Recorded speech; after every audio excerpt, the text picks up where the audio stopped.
Honshu, Japan, March 10, 1945. 325 B-29 superfortresses drone through darkness at 6,000 feet.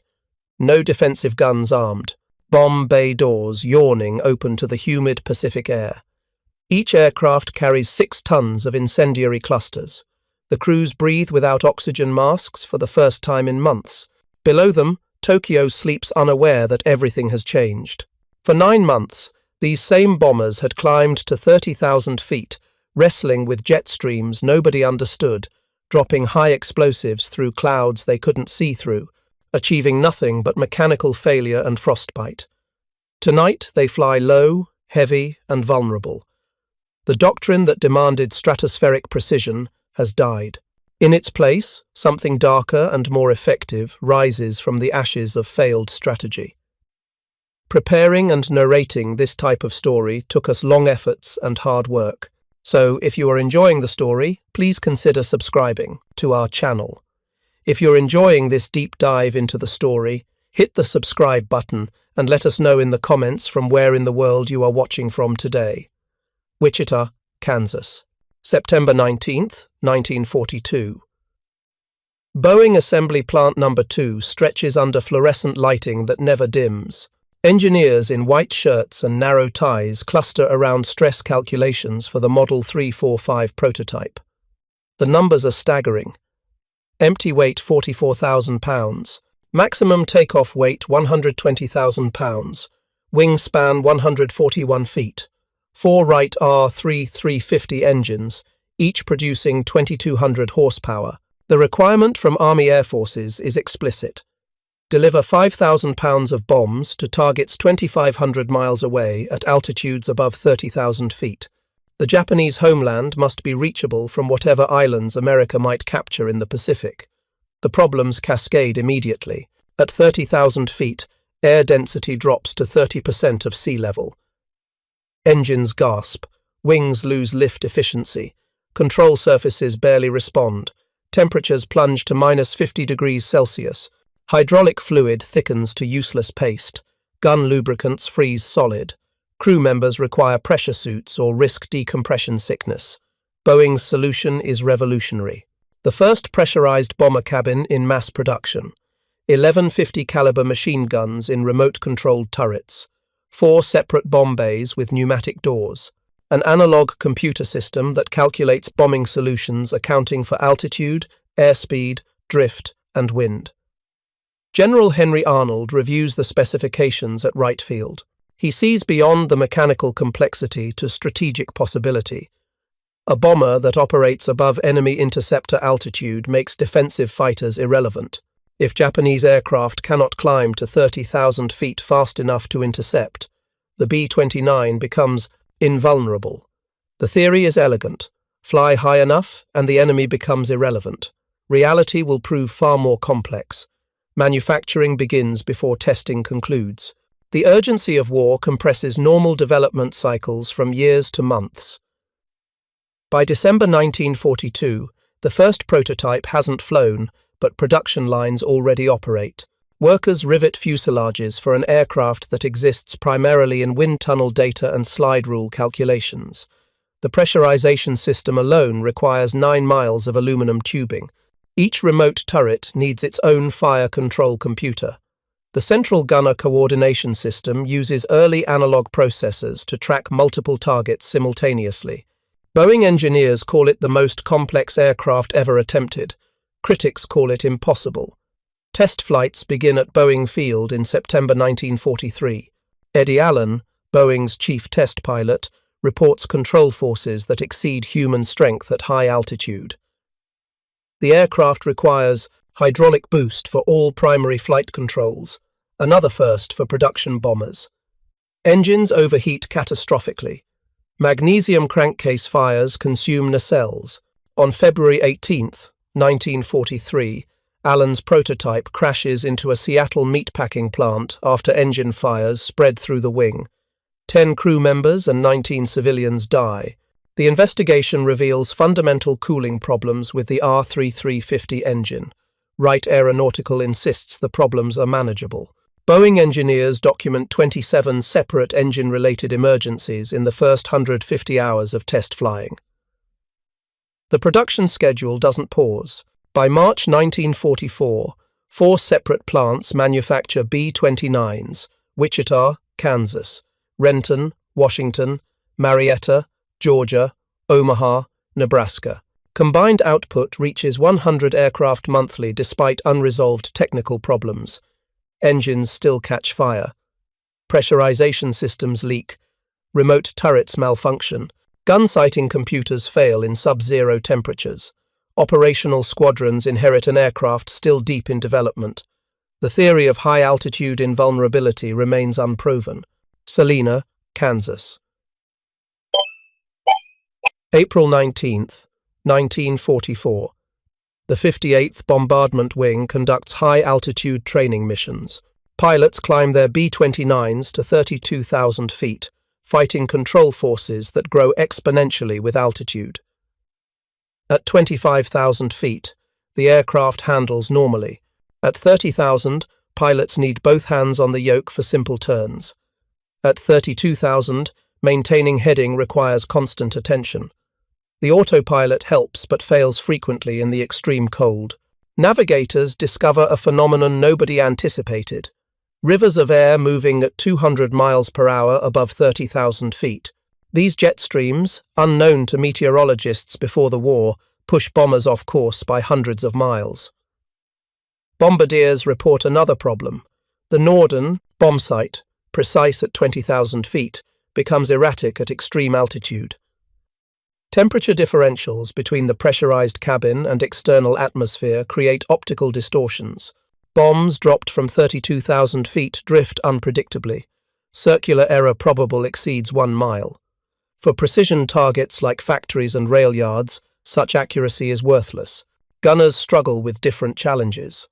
The remote turret system, revolutionary in concept, proves temperamental in practice. Sighting blisters fog with condensation. Computer-assisted tracking works intermittently. The analog processors calculate incorrect lead angles when temperature variations affect vacuum tube performance. Maintenance crews document failure rates exceeding 40% for turret systems after high-altitude missions. The Central Fire Control System, designed to coordinate multiple gunners against single targets, generates more maintenance hours than any other component. Engine problems compound exponentially with altitude. The R-350 produces adequate power at sea level but struggles above 25,000 feet. Turbo superchargers spin at 20,000 revolutions per minute, glowing cherry red from exhaust heat. Cooling baffles designed for 20,000 feet operations prove inadequate at 30,000. Cylinder head temperatures spike beyond safe limits. Exhaust valves burn through. Connecting rods snap from detonation damage. Wright Aeronautical delivers improved engines monthly, but problems persist. Formation flying at altitude becomes nearly impossible. The B-29 lacks power reserve at 30,000 feet. Pilots cannot maintain position without exhausting fuel reserves. Formations spread across miles of sky, negating mutual defensive fire. Individual aircraft become vulnerable to fighter attack, despite theoretical altitude immunity. Japanese intelligence notes the operational ceiling of the Ki-44 and Ki-84. Fighters exceeds 33,000 feet. The immunity gap shrinks to nothing. By May 1944, operational doctrine emerges through painful trial. Climb to 30,000 feet for cruise. Descend to 28,000 for bomb runs. Accept reduced accuracy for decreased vulnerability. Maintain loose formations to prevent collisions. Plan for 30% mechanical abort rates. The pristine theory of stratospheric bombing collides with mechanical reality.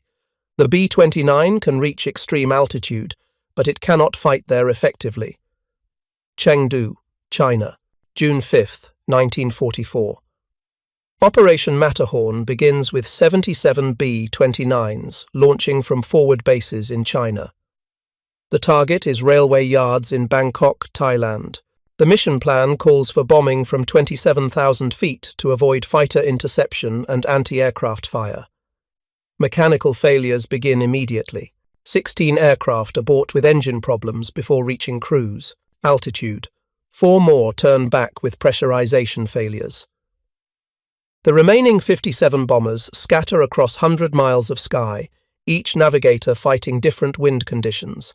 Over Bangkok, bombardiers peer through northern sights at targets barely visible through tropical haze.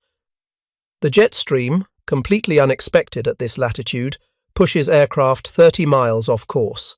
Bombs scatter across the Thai countryside. Post-strike reconnaissance shows negligible damage to railway facilities. 42 aircraft return to base. 5 crash from fuel exhaustion. 2 disappear without explanation. 8 land with severe battle damage despite bombing from above predicted fighter ceiling. The mission summary reads like an indictment. 15% loss rate. Minimal target damage. Fuel consumption exceeding planning figures by 40%. Engine failures requiring complete rebuilds on 20 aircraft. The high-altitude doctrine that justified the B-29's complexity has failed. Its first combat test. Wing Commander General Kenneth Wolfe requests permission to reduce bombing altitudes to 20,000 feet. Washington denies the request. The entire strategic concept depends on altitude immunity. Abandoning that principle admits fundamental miscalculation. Subsequent missions from China achieve similar results. Railway yards remain operational. Fuel depots survive near miss. Aircraft factories continue production despite repeated attacks. The Chinese bases, supplied by air transport over the Himalayas, consume more resources than the damage they inflict. Each B-29 mission requires 6 C-47 transport flights to deliver fuel and bombs. The mathematics are unsustainable. By December 1944, Matterhorn operations cease. The China-based strategic bombing campaign has failed completely. The theory of high-altitude precision bombing has produced nothing but mechanical failures and crew casualties. The Marianas Islands. November 24, 1944. Brigadier General Haywood Hansell commands the 21st Bomber Command from newly constructed bases on Saipan, Tinian, and Guam. His mission is to destroy Japanese industrial capacity through precision daylight bombing from maximum altitude. 111 B-29s launch against the Nakajima aircraft engine plant in Tokyo. They climb through Pacific moisture that freezes on wings and engines. Ice breaks away in sheets, damaging control surfaces and propellers. At 28,000 feet, the formation encounters winds exceeding 150 miles per hour. The jet stream, more powerful than any meteorologist predicted, tears the formation apart. Some aircraft drift backward relative to the ground despite full throttle. Others race ahead at ground speeds approaching 500 miles per hour. Navigation becomes impossible. Bombardiers cannot calculate accurate dropping solutions with such wind variations. The scattered formation arrives over Tokyo at different times and altitudes. Japanese fighters climb to intercept, reaching the bombers despite intelligence claims of 25,000-foot ceilings. Anti-aircraft fire, supposedly ineffective above 20,000 feet, brackets the formation with disturbing accuracy. Shell fragments pepper fuselages. One B-29 explodes when flak ignites a fuel tank. Bombs scatter across 40 square miles of Tokyo suburbs. The Nakajima plant suffers minor damage to auxiliary buildings. 24 aircraft sustain battle damage. 6 crash attempting emergency landings on Iwo Jima. 2 ditch at sea. The mission achieves nothing strategically significant, while proving Japanese defenses can reach B-29 operating altitudes. Hansell persists with high-altitude doctrine through December and January. Mission after mission launches at maximum weight, climbs to 30,000 feet, and encounters the same problems. Jet streams scatter formations. Engines fail from overtaxing. Bombs miss targets by miles. Japanese fighters and anti-aircraft guns adapt to high-altitude interceptions. Loss rates average 5% per mission, unsustainable for a strategic campaign. Maintenance crews work 20-hour shifts, replacing engines that survive fewer than 30 combat hours. The early R-3350 engines, designed for 200-hour intervals between overhauls, require complete rebuilding after every 10th mission. Pressurization failures plague operations. The complex system of pumps, valves, and seals cannot maintain cabin pressure reliably. Crews experience rapid decompression at altitude, suffering decompression sickness, hypoxia, and frostbite. Heated flight suits fail when electrical systems overload. Gunners lose fingers to frostbite when heating elements malfunction. One crew reports ice forming inside the pressurized cabin when moisture from breathing condensed and froze. The human cost of high-altitude operations grows daily. By January 1945, precision bombing results are catastrophic. Photo reconnaissance shows Japanese industrial production unaffected. The Nakajima plant operates at full capacity. Mitsubishi aircraft factories increase output. Steel mills and oil refineries function normally. 317 B-29 sorties have achieved nothing strategically meaningful. 43 aircraft have been lost to all causes. The mathematics of failure are undeniable. At current loss rates and industrial damage assessments, Japan can continue fighting indefinitely while America exhausts its bomber force. If you find this story engaging, please take a moment to subscribe and enable notifications. It helps us continue producing in-depth content like this. General Curtis LeMay arrives on Guam January 20th, 1945, replacing Hansel, who refuses to abandon precision doctrine. LeMay, veteran of European strategic bombing, studies mission reports with growing frustration. The jet stream makes formation flying impossible. Cloud cover obscures targets 70% of the time. Bombing accuracy from 30,000 feet approaches random distribution. The entire concept of high-altitude precision bombing over Japan has failed. LeMay begins planning alternatives that subordinates find unthinkable. Test missions in early February, experiment with different altitudes and bomb loads. Aircraft bombing from 20,000 feet achieve better accuracy, but suffer increased losses to fighters and flak. Raids from 25,000 feet balance survivability with effectiveness poorly. Night missions at various altitudes produce inconsistent results. Radar bombing through clouds proves worthless for precision targets. Every variation of high-altitude doctrine fails to produce strategic effects. Japanese industrial output continues unabated. The B-29, designed specifically for stratospheric precision bombing, cannot perform its fundamental mission.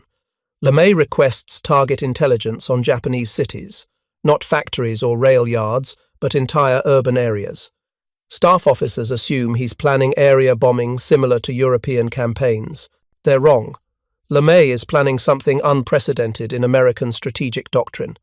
He's going to abandon altitude entirely. The meetings in late February are contentious. Squadron commanders trained for 18 months on high-altitude precision bombing resist suggestions of low-level attacks. The B-29 costs $600,000 per aircraft. Sending them at rooftop height seems suicidal. LeMay presents his analysis methodically. Japanese radar cannot track low-flying aircraft effectively. Night fighters lack airborne intercept radar. Anti-aircraft guns, calibrated for high-altitude fire, cannot depress enough to engage low-level targets. Most critically, Japanese cities are constructed primarily of wood and paper. Incendiary bombs, ineffective from high at altitude due to dispersion, become devastating when concentrated. The mathematics are compelling. One B-29, carrying 6 tons of incendiaries at 7,000 feet, can burn more industrial capacity than 10 aircraft, dropping high explosives from 30,000 feet. The objections are immediate and forceful. Crews trained for pressurized high-altitude operations will need complete retraining. Aircraft stripped of defensive guns become helpless against fighter interception. Engine cooling problems, severe at altitude, might prove catastrophic at low level. Fuel consumption increases dramatically at low altitude, reducing range. Everything about the B-29 was designed for stratospheric operations. Using it as a low-level firebomber violates every design principle. LeMay's response is blunt. The current strategy has failed completely. Continuing guarantees eventual defeat through attrition. The choice isn't between good and bad options. It's between bad options and surrender. On March 5th, he issues orders that horrify his staff. Strip all defensive guns except tail positions. Remove ammunition. Remove gunners. Use the weight savings for additional incendiaries. Mission altitude will be between 5,000 and 8,000 feet. The primary target is Tokyo. The method is area incendiary attack. 325 B-29s will participate. It's the largest single strike in aviation history, and it abandons everything the aircraft was designed to do.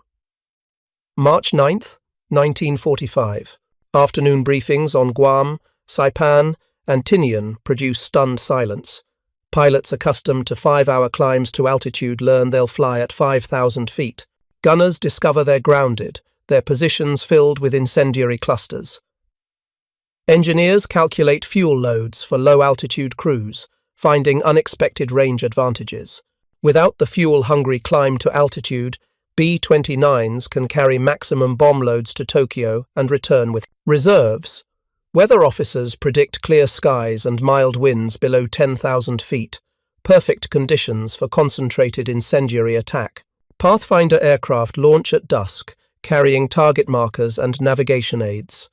The main force follows in a stream stretching 500 miles across the Pacific. No formation assembly, no defensive boxes. Each aircraft flies independently, maintaining spacing by time and navigation. The abandonment of formation discipline, heretical in daylight bombing doctrine, makes sense for night operations. Scattered aircraft present difficult targets for searchlights and anti-aircraft guns. The approach uses darkness and altitude to achieve what 30,000 feet couldn't provide: genuine immunity from defense. Part 2. The lead pathfinders arrive over Tokyo at midnight. Flying at 7,000 feet, navigators can see the city clearly. No blackout. Street lights illuminate major thoroughfares. Industrial plants operate with lit windows. The Japanese, conditioned to high-altitude attacks that rarely hit targets, haven't prepared for low-level assault. Pathfinder crews mark aiming points with napalm, creating an X pattern visible for 50 miles. The main force arrives in streams, each aircraft dropping 40 clusters of M69 incendiary bombs at intervals calculated to create overlapping fire zones. The first waves encounter minimal resistance. Searchlights probe uncertainly, calibrated for aircraft at 25,000 feet, not 7,000. Anti-aircraft guns fire sporadically, their crews untrained for rapid traverse needed to track low-flying targets. Japanese night fighters, lacking airborne radar, orbit helplessly above the bomber stream. A few manage visual interceptions, but without concentrated defensive firepower, B-29s absorb the damage. Tail gunners report easy targets as fighters approach from predicted angles without defensive maneuvers, expecting to face dozens of 50-caliber guns that no longer exist. Within minutes, Tokyo begins to burn. The M69 clusters scatter into 38 individual bomblets, each starting its own fire. Wood and paper structures ignite instantly. March winds, the same atmospheric conditions that made high-altitude bombing impossible, fan flames into firestorms. Temperatures at ground level exceed 1,000 degrees Celsius. Asphalt melts. Glass windows explode from thermal shock. The updraft from superheated air creates localized tornadoes of fire that leap natural fire breaks.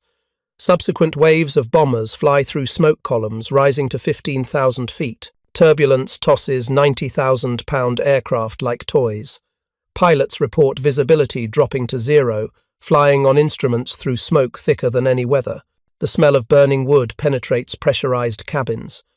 Crews over the target see flames through the smoke, an orange glow that illuminates the entire city. Some aircraft bomb by timing from the initial point. Others drop when turbulence indicates they're over the firestorm. Accuracy becomes irrelevant. The entire city is burning. Preparing and narrating this type of story took us long efforts and hard work. So if you are enjoying the story, please consider subscribing to our channel. Radio operators monitor Japanese civilian defense frequencies, hearing increasing panic. Fire brigades report equipment melting. Water mains explode from thermal expansion. Evacuation routes become death traps as superheated air incinerates anyone attempting to flee. Canals and rivers offer no refuge. People who jump into water are boiled alive or suffocated when fires consume oxygen. The deadliest air raid in human history is underway, and it's succeeding precisely because it abandoned everything the B-29 was designed to do. By 3 a.m., the last bombers turn for home. Behind them, 16 square miles of Tokyo burn beyond any possibility of control. The fires will rage for days. Conservative. Estimates place deaths at 100,000. More people die in 6 hours than in the atomic bombing of Nagasaki 5 months later. Industrial capacity equivalent to dozens of precision targets has been eliminated in one night. LeMay's gamble, abandoning 30,000-foot precision bombing for 7,000-foot area incendiary attack, has produced more strategic damage than 9 months of high-altitude missions. Returning aircraft land throughout the morning. Maintenance crews find unexpected problems. Engine nacelles are scorched from radiant heat. Control cables show heat damage. Paint is blistered and blackened. Several aircraft have warped skin panels from thermal exposure, but losses are minimal. 14 aircraft from 325, a loss rate of 4% compared to the unsustainable averages from high-altitude missions. The low-altitude night attack has proven safer than stratospheric daylight precision bombing. Debriefs produce surreal testimonies. Pilots describe flying through their own bomb damage, feeling heat through the aircraft floor at 7,000 feet. Navigators report using the fire's glow for course corrections 200 miles from Tokyo. Tail gunners describe Japanese fighters breaking off attacks rather than flying through smoke columns. Engineers note lower fuel consumption and reduced engine wear from avoiding the strain of high-altitude operations. Everything about the mission contradicts design specifications, training doctrine, and strategic theory. It also works better than anything attempted previously. Photo reconnaissance on March 11th reveals devastation exceeding firebombing of Dresden. 16 square miles of urban Tokyo have been reduced to ash and rubble. Industrial facilities integrated into residential areas have vanished. The Nakajima engine plant, untouched by dozens of precision raids, has been gutted by fire spreading from surrounding neighborhoods. Railway marshalling yards are buried under debris from collapsed warehouses. The strategic damage from one low-altitude area raid exceeds the cumulative effect of every high-altitude precision mission combined. LeMay immediately plans follow-up raids. March 11th, Nagoya. March 13th, Osaka. March 16th, Kobe. March 19th, Nagoya again. Each mission refines the low-altitude technique. Bomb loads increase as crews gain confidence in reduced fuel requirements. Timing improves to maximize fire spread. Target selection focuses on cities with integrated industrial and residential zones. The B-29, designed as a precision instrument, has become a blunt weapon of area destruction. The transformation is complete and irreversible. Japanese defenses adapt slowly. Night fighters receive primitive radar sets that provide marginal improvement. Anti-aircraft guns depress to engage low-flying aircraft, but accuracy remains poor in darkness. Searchlight crews learn to anticipate approach routes. Civil defense attempts fire breaks and evacuation procedures. None of it matters significantly. The combination of incendiary bombs, wooden construction, and urban density makes defense impossible. Cities burn faster than countermeasures can be implemented. By late March, 5 major cities have been devastated. Japanese industrial production, unaffected by 9 months of high-altitude precision bombing, collapses. Aircraft factories cannot operate without sub-component suppliers burned out in residential districts. Steel mills lack coal from destroyed distribution networks. Refineries sit idle without storage facilities. The integrated nature of Japanese industry, with small workshops supporting major factories, makes it uniquely vulnerable to area attack. The precision bombing doctrine that sought to surgically remove key facilities missed this fundamental characteristic. Washington struggles to reconcile success with doctrine. The United States Army Air Forces has spent billions developing precision bombing capability. The Norden bomb sight, B-29 pressurization, and high-altitude training represent enormous investments in a concept that has failed completely over Japan. LeMay's success through abandoning these investments challenges institutional beliefs. Official reports emphasize tactical flexibility and adaptation to local conditions, rather than acknowledging strategic failure of precision doctrine. The crews know better. Pilots trained for 18 months to fly at 30,000 feet now cruise at altitudes where small arms fire is a threat. Gunners who spent hundreds of hours training with remote turret systems sit grounded while their aircraft fly defenseless. Engineers who memorized high-altitude performance charts learn new procedures for maximum weight takeoffs at sea level. The magnificent complexity of the B-29 has been reduced to a simple truck, hauling incendiaries to targets. It was never designed to attack in ways its creators never imagined. April 1945 brings refinements. Missions combine high-explosive and incendiary bombs. The high explosives break water mains and create rubble that blocks firefighting equipment. Incendiaries following immediately create unstoppable conflagrations. Mining missions drop magnetic and acoustic mines in harbors and shipping channels. These require precise low-altitude drops that would have been impossible from 30,000 feet. The B-29's radar, designed for navigation above clouds, proves excellent for maritime target identification at night. Japanese industrial records captured after surrender reveal the complete collapse of production by May 1945, not from precision elimination of key facilities, but from general destruction of integrated industrial networks. Small subcontractors, impossible to identify for precision targeting, have been burned out wholesale. Workers have fled cities or died in firestorms. Transportation networks are severed not by bombing rail yards, but by destroying everything around them. The strategic effect exceeds anything precision doctrine predicted. The irony is absolute. The B-29 succeeds by failing. Every design feature intended for high-altitude precision bombing has been abandoned or repurposed. Pressurization systems designed for 30,000-foot operations now prevent smoke infiltration at 7,000 feet. Turbo superchargers engineered for thin air provide excess power at low altitude. Remote turrets, complex and maintenance-intensive, have been removed entirely. The most sophisticated bomber ever built has been reduced to the simplest mission profile. Fly low, drop fire, return home. May 1945. 66 Japanese cities have been attacked. Millions are homeless. Industrial production has essentially ceased.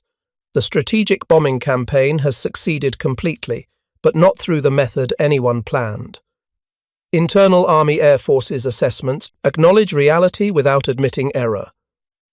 Reports emphasize operational innovation and tactical adaptation, while avoiding discussion of why such adaptation was necessary. The billion-dollar investment in high-altitude precision capability goes unmentioned. Crew morale reflects strange contradictions. Pride in successful missions conflicts with awareness that success required abandoning everything they trained to do. Pilots who spent months learning to manage engines at extreme altitude now fly at settings any transport pilot could handle. Bombardiers trained on the sophisticated Norden sight now toggle switches to release area weapons. The expertise developed over 18 months of training has become largely irrelevant. The Japanese surrender announcement on August 15th follows atomic bombings of Hiroshima and Nagasaki. Those missions, flown from 30,000 feet as originally intended, succeed through revolutionary weapons rather than conventional precision. Even atomic bombing validates the failure of conventional high-altitude doctrine. Only weapons of unprecedented power make stratospheric bombing effective.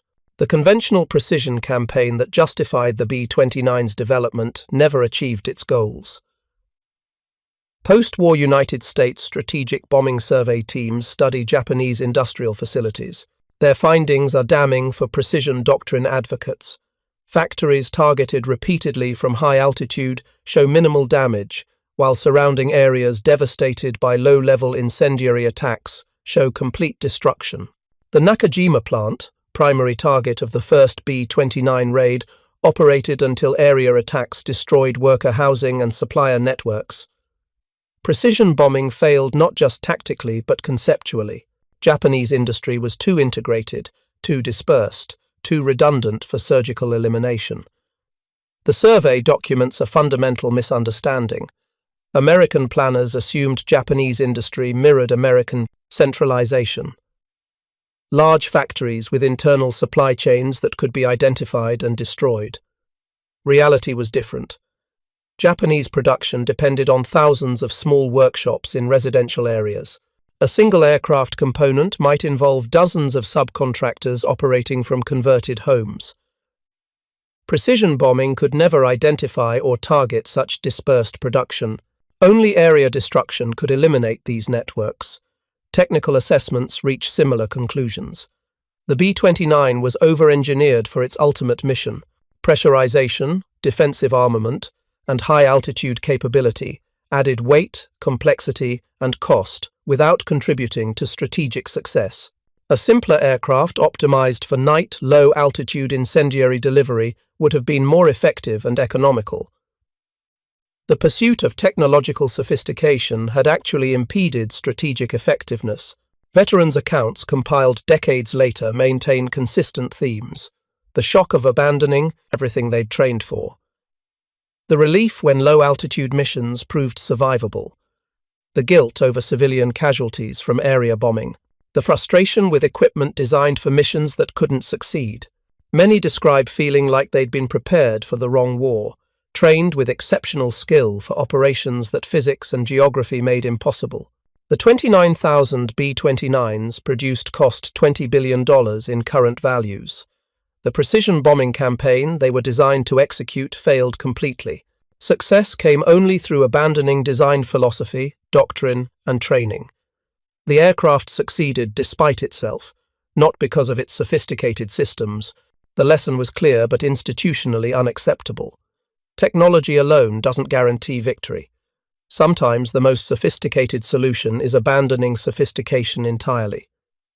Thank you for watching. For more detailed historical breakdowns, check out the other videos on your screen now, and don't forget to subscribe.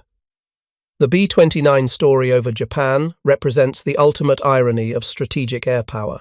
An aircraft designed specifically to bomb from unprecedented altitudes, equipped with the most sophisticated systems ever installed in a bomber, achieved victory by abandoning everything that made it sophisticated. The pressurization that allowed crews to survive at 40,000 feet became useful mainly for keeping smoke out during low-altitude fire raids. The turbo-supercharged engines that maintained power in the stratosphere provided excess thrust for heavily loaded takeoffs at sea level. The remote-controlled defensive turrets, mechanical marvels that cost millions to develop, were removed entirely. The precision bombing doctrine that justified the entire program never worked over Japan. Not because of mechanical failures, though those were common.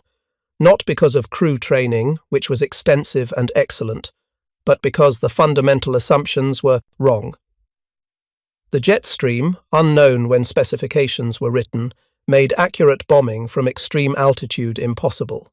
Japanese weather patterns, poorly understood by American meteorologists, obscured targets precisely when atmospheric conditions permitted formation flying.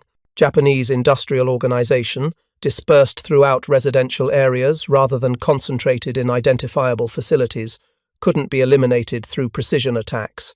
The man who recognized reality and adapted was Curtis LeMay.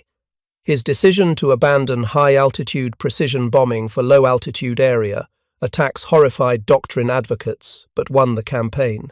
The moral implications were severe. Precision bombing, whatever its failures, attempted to minimize civilian casualties by targeting military and industrial facilities. Area incendiary bombing explicitly targeted civilian populations to destroy dispersed industry and worker housing. The shift from precision to area bombing represented an ethical collapse that strategic necessity seemed to justify.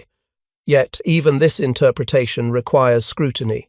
High-altitude precision bombing killed civilians through inaccuracy. Bombs aimed at factories hit hospitals and schools. The pretense of precision provided moral comfort without operational reality. Low-altitude area bombing was more honest in its brutality and more effective in its results. The ethical distinction between failed precision and successful area attacks becomes less clear when examining actual casualties and strategic effects. The B-29's design team never imagined their creation would be used as it was. Every sophisticated system they integrated was intended to enable precision bombing from extreme altitude. The pressurized crew compartments with tunnel connections, the centralized fire control system that coordinated multiple gunners, the advanced bombing computers that calculated precise release points, all became irrelevant to the mission that actually ended. Japanese resistance. What succeeded was simpler and more terrible. Load the maximum weight of incendiaries. Fly at night to avoid fighters. Drop at low altitude for concentration. Let fire do what precision couldn't accomplish. The strategy required no sophisticated equipment beyond reliable engines and basic navigation. Any bomber from any era could have executed the mission profile. The B-29's advanced systems merely added unnecessary weight and complexity. The institutional lessons were never properly absorbed. Post-war strategic doctrine continued emphasizing precision capability despite clear evidence of its limitations. The Korean War saw B-29s again attempting high-altitude precision bombing with predictably poor results. Vietnam repeated similar patterns with more advanced aircraft still struggling to achieve accurate bombing through weather and defensive systems. The faith in precision technology persisted despite recurring operational failures. The real lesson was about flexibility and honest assessment. LeMay succeeded because he abandoned predetermined doctrine when it proved ineffective. He looked at actual results, not theoretical capabilities. He accepted that the billion-dollar investment in high-altitude precision systems was wasted if it meant continuing to fail. That intellectual honesty and operational flexibility won the campaign more than any technological advantage. The crews who flew these missions understood the contradictions viscerally. They'd trained on the most complex bomber ever built, only to use it as a simple fire delivery system.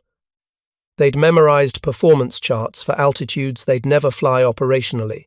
They'd practiced formation discipline that night operations made irrelevant. Yet they adapted, survived, and accomplished what sophisticated doctrine couldn't deliver. Their flexibility and courage mattered more than the advanced systems they'd abandoned.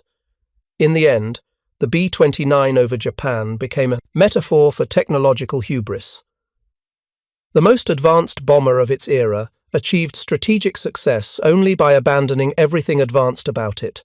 The precision bombing doctrine that justified its development failed completely when tested against operational reality. The sophisticated systems that engineers proudly designed became impediments to effective employment. Victory came not through technological superiority, but through accepting technological irrelevance.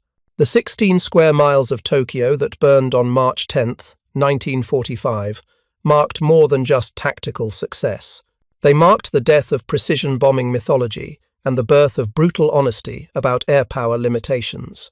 The B-29, designed to win wars from 30,000 feet with surgical precision, instead won through crude area destruction at 7,000 feet. The aircraft that embodied American technological superiority succeeded by abandoning technology for simple, terrible effectiveness. That remains the enduring lesson. Not that area bombing was moral or precision bombing was achievable, but that predetermined doctrine and technological sophistication guarantee nothing without honest assessment of operational reality. The B-29's story over Japan is ultimately about recognizing failure and adapting to succeed, even when success requires abandoning everything you believed necessary. The greatest technological achievement was recognizing when technology itself had become the obstacle.